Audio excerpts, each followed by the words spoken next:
I know there's technology out there that can help, whether it's productivity or better care. There's so much. So what keeps me up is the selection of the right tools for the right dollars, and making sure that we have the right things in place to do that. It's hard. We're limited funds, as you know. Healthcare's bottom line is a 1% margin. And, I really have to be careful about who's buying what and when.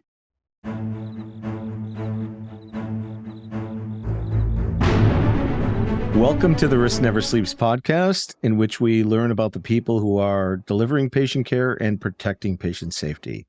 I'm Ed Gaudet, the host, and today I am joined by Linda Stevenson from the awesome medical center, Fisher-Titus. Thank you for joining us today, Linda. Yeah, thanks for having me. Yeah, and you've got a great background. I was looking into it a little bit before we got on here today. You were at Cerner. You were at Cerner actually during the time I was at Imprivata, so you probably know the Imprivata product pretty well. Oh, very well. Yes. Yeah. And at Cleveland Clinic and a bunch of other facilities as well. Been in healthcare my whole career, so wide variety of opportunities. A great background. So tell us about that journey. Why did you get into healthcare? It's funny. I had this, at a young age. I was in college, and for some reason, I knew I wanted to be in healthcare. I knew I didn't want to be a nurse. And, but I knew I could serve in a better way. And it just felt like such an altruistic place to be. So I ended up starting my very first job in healthcare was as a biller. I was at Metropolitan Medical Center. I was a biller and did the day-to-day work. That's back when there was typewriters. Right. And we typed claims and we looked up Medicaid claims, and I just got into the nitty-gritty. And from there, they found I was one of those people who like to ask a lot of questions. So IT, here I come. Isn't that great? Like when we hire people, that's the first thing we look for. Are they curious? Yes. Do they ask a lot of questions? And some people are probably not loving the fact that I ask so many questions, but hopefully we appreciate it in the long run. I'm the same way. I always ask. I learned early on there was no such thing as a stupid question, only stupid answers. For sure. For sure. Yeah. Well, great. So take us through a little bit about your journey to Fisher-Titus. Yeah, I was, I've had a variety of roles, even though all of them were in IT, went through the process of regulatory with HIPAA and privacy, data security roles. Really my passion from a professional is project management. So I have a PMP. And I, managed a variety of things. Cleveland Clinic grabbed me to help roll out their Epic at the Cleveland Clinic regional hospital. So I did a lot of that. All of that wide variety has prepared me easily for CIO role. So that's when Dr. Berkey reached out and said, "Hey, I've got an opening here, and we are a Cerner shop." I had 11 years experience with Cerner at that point as both client and working for Cerner. So here I am, and I love being in a community hospital. That's really where my passion lies. I've worked at large organizations and small, and just being next to the community, seeing the patients right in the hallway is such a good thing. Yeah, and I see recently you received your CHIO designation. I did. I was very excited. Congratulations. Yeah. Thank you. A little nerve-wracking taking the test, but I worked there. And are you, so you're pretty active in China. You'll be going out to the fall forum? I will be at the fall forum, yes. Good. And we'll try to be as active as possible, especially involved with their League of Women for supporting, women in STEM. And actually, I'm up for a board position right now. So I'm, fingers crossed, I'll join them and help in a different way. Oh, that's terrific. That's terrific. Yeah. And so, as you think about, the past 12 months and you look at the next 12 months at your organization, what are your top 3 priorities? Yeah, we got a couple of things. I think number one is patient engagement, just seeing how we can use technology to get that patient more involved with their care, doing a lot of digital front door, self-scheduling, self-submission of data. They're not used to that in the community hospitals, so really trying to push for that involvement. Second thing is analytics, and we've done a ton of work on getting analytics in front of our leaders. The next phase of that is going to be, bringing more to them, but also doing some data literacy education. in healthcare, it's so fascinating. People have come from all walks of life. You have a nurse that's now a director, or a respiratory therapist that's now a leader, and they don't have that education. So we have to help them understand how to use the data. So that's a big push for us this year. And I also saw actually recently that you last year won Most Wired.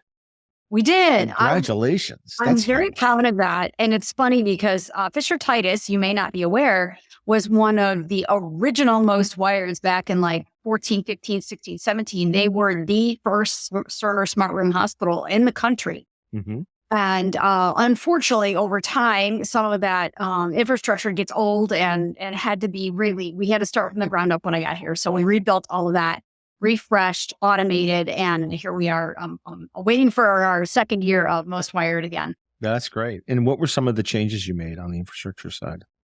We had to totally reinstall switches, a wireless infrastructure. We had to reinstall and implement again our TLS system. Okay.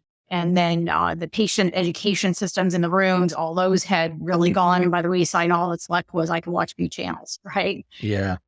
So a lot of the ground up rebuild of our infrastructure for security as well. Really? Okay. Mm-hmm. Any advice, any learnings from the security journey? Oh, gosh. The way we approach it is kind of unique, I think. We don't have dedicated security professionals. Number one, it's hard to recruit out in a rural hospital area. So that's one of the challenges. But number two, the way I look at it is my entire IT team is all our responsibility. So it's not just the firewall guy or the wireless guy. It's every single person needs to kind of think about security for their piece of the pie, whether that's an application, policy writing, infrastructure, all of that needs to be considered. So we have a committee, and that committee comes together and manages it as a whole. And I love that approach. I think it's working really well for us. What are some of the things that keep you up at night as a CIO? Well, of course, cybersecurity. That goes without saying. I mean, that's kind of a given, right? I think the other thing is just the fact that I know there's technology out there that can help, whether it's productivity or better care. There's so much. So what keeps me up is the selection of the right tools for the right dollars, and making sure that we have the right things in place to do that. It's hard. We're limited funds, as you know. Healthcare's bottom line is a 1% margin. And, I really have to be careful about who's buying what and when. Yeah, no, absolutely. And so talk to us about, everyone's sort of at a different stage of their AI journey. Where are you folks thinking about AI? So we're a little cautious, only because I think it's really important to make sure there's policies and procedures in place so people understand it. We're starting to do some education on what it is, how to use it safely, what tools to use, get that policy in place. We're investigating a couple of options that are going to bring AI to both clinical and rev cycle. So those things so we do have DAX, the nuanced DAX solution, help in the background with our physician productivity. So that one we embarked on a few years ago, but that's as far as we've gotten yet. And so a lot of work on the governance side, obviously, and then obviously looking at the various tools.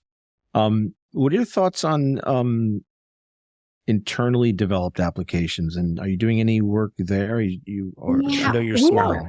We're doing our analytics internally. We're developing all our analytics, all our dashboards, all our databases, building our own data warehouse for the most part, with feeds from many places. That's probably the most. We're starting to do a little bit of Power Apps for some, but not a lot of it yet because they're just learning. So I've gotten my team trained, and now we're starting to embark on some of those small things. We don't do a lot of DevOps as a small organization. It's just it's hard to find those kind of resources here. But we're embarking a little in those areas. So you mentioned digital front or the front door. Yes. In that, I noticed that tends to vary based on the health system or the hospital. Yeah. How are you approaching that? Oh, we have selected the Cerner consumer framework tool. And my goal, and now we don't have all the Cerner solutions that they sell. We have that, which will incorporate some other ones. We use Experian for self-scheduling. We use ResSpring for financials. So we'll be pulling all those into the digital front door. We have, we're about 75% there with the tools we have, and it'll be ongoing. adding that tool. That's great. That's great. Yeah. Excellent.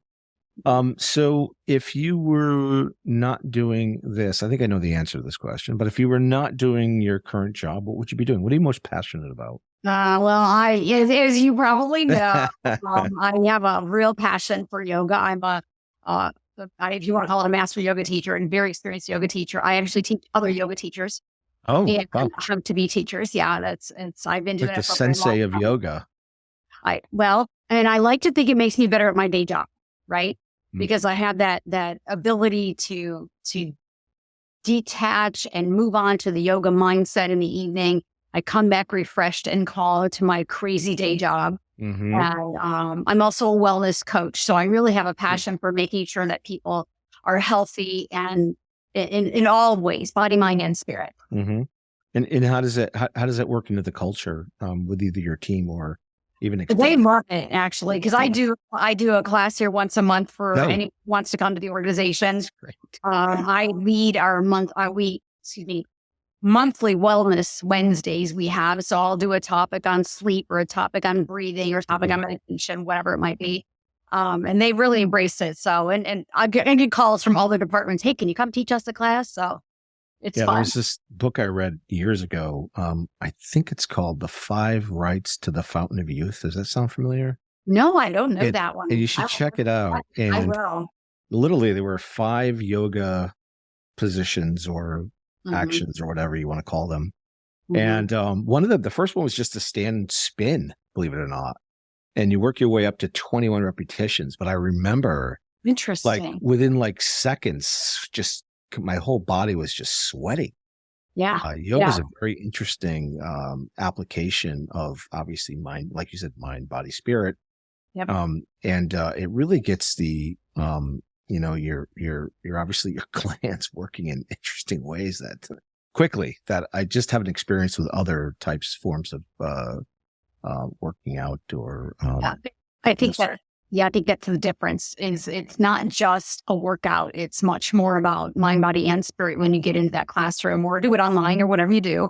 We're intimidated by it, but I tell you what, once you get the right teacher in the room, it's like magic. You put that movement together with the fact that I have to focus on standing up and not falling over, and you can't think about anything else, which is, I think, is the beauty of it all. Yeah. And a lot, like you said, a lot has to do with the breathing and the connection of that breathing with the movement. And I remember I was trying to think about how I got introduced to that book, and now I remembered I was working for a company, and I was working with this gentleman who was on one of the teams. This was back in the 90s, and he had he looked like he was in his 20s, and yet his experience and knowledge suggested he was much older. Yeah. So I asked him one day. Back then, you could ask how old you were. And so how old he was. And he told me it was like 45. And I went, what? Yeah. There's no way you're 45. And he said, oh, no, I do this book I've read. And he introduced me to the book. And that's how I got it. That's cool. That's cool. Yeah. Now I'll be 60 in February. I feel like I'm 20.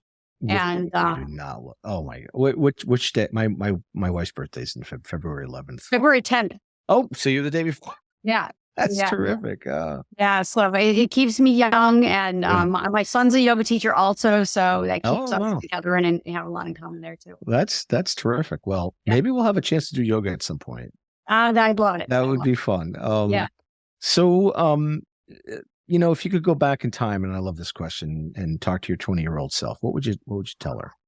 Yeah, I think there's probably 2 things, and one would be, don't take life so seriously. We work so hard and feel so pressured, and, life should be a little fun. Make work fun. I think that it just serves everybody and your health in a better way. And then also be present, especially with what we do. I mean, my job is to plan ahead. So I'm already in my mind in 2024. So I'm totally missing 2023, right? But how can we be more present with our people, our experiences, or our friends, or our family, and just take a deep breath and take it all in, because this is it. That moment will never come back again.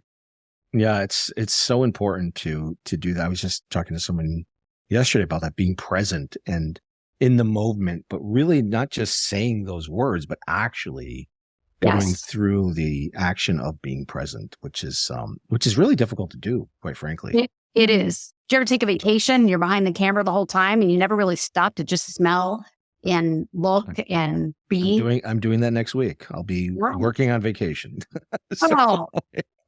That's disappointing. I'll be taking a vacation, not there, unfortunately. Well, I'll try to find a couple days. Good. Yeah. This is the Risk Never Sleeps podcast, so I tend to ask this question. What's the riskiest thing, Linda, you've ever done? I would probably be my hike to Angel's Landing. Oh, I've been there. That's great. Yeah. So for maybe those who are listening who don't know, it's an amazing hike out on Zion National Park, and it's across this like spine between two mountains, I guess, if you want to call it that. But it's kind of scary, one step at a time kind of moment. But we got across, and the view was worth every minute. It was so isn't it beautiful? Yeah. Did you go across? I did not go across. No, I did not. I was not in any good shape to go across, but gotcha. But we did a lot of Zion. A friend of mine's daughter got married there. She had her wedding there, which is a great location to have. Beautiful site. So wonderful. Yeah. So we did quite a bit of hiking there, and never made it to Bryce, although we drove by it. I really wanted to. Equally beautiful, but not as risky. Not as risky. That's right. Well, that's a good one. That was good. What are some of the hardest lessons you've learned in your career?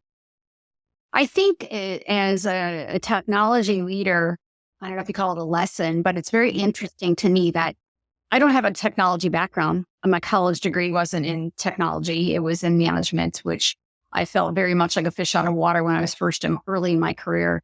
And then fell into technology. And while I got knee deep as an analyst for many years, understanding, the ins and outs of systems, I think what's made me a good leader was not the technology knowledge or the application knowledge. It's the people skills. Mm-hmm. And I think that wasn't a hard lesson. Well, it was a hard lesson for me because I want to get things done. And so I had to really stop. And I think yoga has helped me with that, helped me step back and go, okay, how do I better connect with people to get accomplished what we need to accomplish? Well, to your point earlier, the more curious you are, you really don't need those hard technical skills as long as you know where to get the answers or how to ask the right questions. Right? Exactly. Yeah. Which a lot of people, tend to throw the technology in for technology's sake and don't understand the business in our industry. Which is surprising to me because everyone's a patient or everyone knows a patient. And so how do you work the culture to engage your IT folks to get a better understanding of the business? We try to do partnerships. So I ask that all of my analysts and my leaders partner and round on those departments. So whether that's, having a conversation on a regular basis with the nursing leader or shadowing someone in a department, I think we got to experience and see what they're dealing with every day in order to help them make good decisions and make recommendations. We also hire a lot from internal. So about half of my team, not more the tech side, but more the application side, is actually from the department. So I have nurses, I have respiratory therapists, I have physical therapists, I have pharmacists, and that really helps. And I can teach you a system. I can't always teach you the real understanding of the nuts and bolts of a workflow. Yes, right. Well, what's nice about that too is it's much more efficient to hire, I think, internally, but you also provide culturally this ability for people to see opportunity, and they know that it's not just words on a page. Actually, there is promotion within the organization. There's an ability to move into other areas laterally or otherwise, which I think is really important, especially in health. Yeah, absolutely. How about on the business side? How do you get the business to understand the nuances and complexities of technology, and especially around cybersecurity in particular? Well, you got to put it in their terms. Okay. That's the bottom line. I'm my best friends are my finance people, right? I'm very close to my finance team, right? The CFO, the director, VPs of finance. Exactly. Absolutely my buddies, but you got to put things in their terms. So with cybersecurity, actually we were blessed, and you'll find it strange, but we were blessed to have experienced a breach in 2020. No? Yeah, and it was one that was not catastrophic, knock on wood. But it was enough that we were able to use that to say, this is what's possible. This is how it manifested, and this is what the ramifications are from a financial perspective. So when the finance people, I have to explain the financial part of it versus the potential impact. For the compliance and legal team, I have to help them understand regulations and potentially breaching regulation. For the nursing team, I have to say, if our IV pumps get breached, you can't treat patients. So the message is different no matter where you're at. You have to, bottom line is you have to speak to their terms, which is, I think, why I'm good at my job, because I don't talk tech. And so what were some of the learnings coming out of that were positive? Were you able to, during budgeting season, was it easier to actually? 100%. Yeah. We used it, as you know, never let a good crisis go wait, right? That's right. We did that with COVID. We did it with our breach, and 100%. That was what we needed to go to the board, to go to the Capitol and say, this is what we need for whether it was ongoing monitoring or a SIM or, CrowdStrike or any of those kind of things. So we took very much advantage of that. And did you feel like people were in much more of a mindset of risk management going forward? Yes. Than they were going into it? Yeah. Yes, absolutely. Absolutely. They really pay attention to cybersecurity now. We haven't talked about it at orientation. We talked about it annually. We got participation to get systems like Mitigate and UpGuard to monitor vendor risk. So yes, and I'm also best friends with our legal compliance leader, our chief legal officer, and we work a lot together. No, that's terrific. That's really great. What are some of your concerns going into the next year from an IT perspective? What are some of the things? Cutting cost. Yeah. Finding ways to cut costs. Do more with less, right? So we're trying to get really creative about looking at contracts, maybe some application rationalization, the things out there we're not really fully utilizing or not getting ROI out of. Looking at services such as our biomed support or help desk support. There's different ways that we can handle that to save some money and still be really successful. So I see more and more organizations consolidating those risk management functions as an example. Is that something you're looking at possibly doing, or? Not yet. There's not a lot of extra to consolidate for us. We're a small hospital. However, we have a consortium. We work closely with 3 other hospitals. Okay. All community hospitals are our area. So that's where the CIOs get together and say, hey, do we have an opportunity here to share biomed resources or share help desk resources, things like that. So all good conversations that will be coming up. That's terrific. Any last parting thoughts or comments or suggestions or advice for your peers? I guess just get to know your business partners, get close to the people in your organization. And learn how to partner with them, because I can install the best things in sliced bread, but if they don't see the value and they don't take advantage of it, really, we're not making for a headway, right? Yeah, no, exactly. I love it. Well, thank you, Linda, for joining us today. This is Ed Gaudet from the Risk Never Sleeps podcast. If you're on the front lines protecting patient safety, remember to stay vigilant, because risk never sleeps.